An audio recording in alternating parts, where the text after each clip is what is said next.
Hello friends, কেমন আছো তোমরা সবাই? চলে এলাম আজকে নতুন ভিডিও নিয়ে। আজকে ভিডিওতে আমরা কথা বলবো ভিভো T3 Pro 5G ফোনটি নিয়ে, যে ফোনটি আগামী 3 তারিখ অর্থাৎ 3 সেপ্টেম্বর অফিসিয়ালি আমরা লঞ্চ হবে দেখতে পাবো। এবং এই ফোনটিতে আমরা পাওয়ারফুল চিপসেট দেখতে পাচ্ছি এবং মিড বাজেট সেগমেন্টে আমার কাছে মনে হয় এটি একমাত্র পাওয়ারফুল ডিভাইস।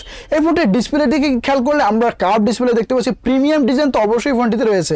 ফোনটির ব্যাক সাইড এবং ফ্রন্ট সাইড উভয় সাইডে আমরা কার্ভ লক্ষ্য করছি, তো অবশ্যই হ্যান্ডি ফিল আমাদেরকে দিয়ে থাকবে। এবং ক্যামেরার যে রিংটি আমরা দেখতে পাচ্ছি চারকোনা এবং কিছুটা রাউন্ডও আমরা খেয়াল করছি, তো সেক্ষেত্রে খুব প্রিমিয়াম ক্যামেরা সেটআপ কিন্তু আমরা এখানে লক্ষ্য করছি।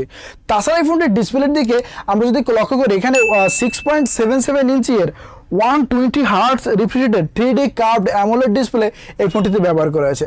তাছাড়া এখানে আমরা একটি 10 বিট ডিসপ্লেশনে আমরা দেখতে পাবো, তো মাল্টিমিডিয়া পারফরমেন্স এই ফোনটি থেকে আমরা দুর্দান্ত অবশ্যই পেয়ে যাব।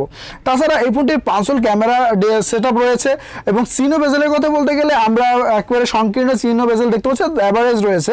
120 হার্টজের অ্যামোলেড ডিসপ্লে রয়েছে, আর ফোনটিতে আমরা ডুয়েল স্টোরেজ স্পিকার দেখতে পাবো, 10 বিট ডিসপ্লে রয়েছে, তো মাল্টিমিডিয়া পারফরমেন্স একেবারে দুর্দান্ত অবশ্যই আমরা লক্ষ্য করবো। এবং 45 ইউনিটসের পিক ব্রাইটনেস রয়েছে, ডাইরেক্ট সানলাইটে ফোনটি ব্যবহার করলে আমাদের কোনো প্রবলেমই হবে না।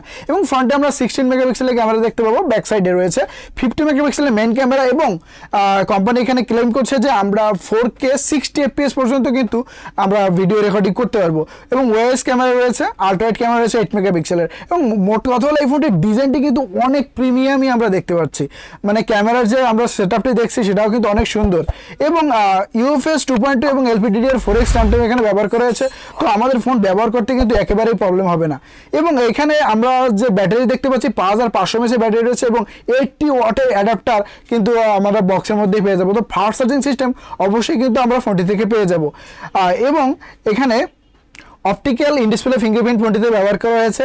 তাছাড়া এই ফোনটির আমরা বিল্ড কোয়ালিটির কথা বলতে গেলে IP64 এর রেটিং রয়েছে এবং ফ্রন্টে শর্ট সেন্সিটিভ প্রোটেকশন আমরা দেখতে পাবো ডিসপ্লের ক্ষেত্রে।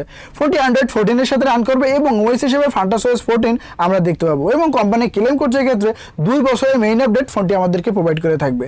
তাছাড়া এখানে আমরা যদি ফোনটির পারফরমেন্স নিয়ে কথা বলি, এখানে কোয়ালকম স্ন্যাপড্রাগন 7 Gen 3 ব্যবহার করা হবে, যেটা অবশ্যই একটি পাওয়ারফুল ডিভাইস হিসেবে প্রমাণ হবে। এবং এর আন্তত মার্ক কিন্তু আমরা 8 লাখের উপরে দেখতে পাবো, তো অবশ্যই একটি ভালো পারফরমেন্স এই ফোনটি থেকে আমরা পেয়ে যাব। সেটা গেমিংয়ের ক্ষেত্রে হোক বা ভিডিও শ্যুটের ক্ষেত্রে হোক বা হেভি অ্যাপস ব্যবহার করার ক্ষেত্রে হোক, আমরা অবশ্যই একটি ভালো পারফরমেন্স এই ফোনটি থেকে পেয়ে যাব। তো আমাদের আসছে 3 তারিখ এই ফোনটি আমরা অফিসিয়ালি দেখতে পাবো।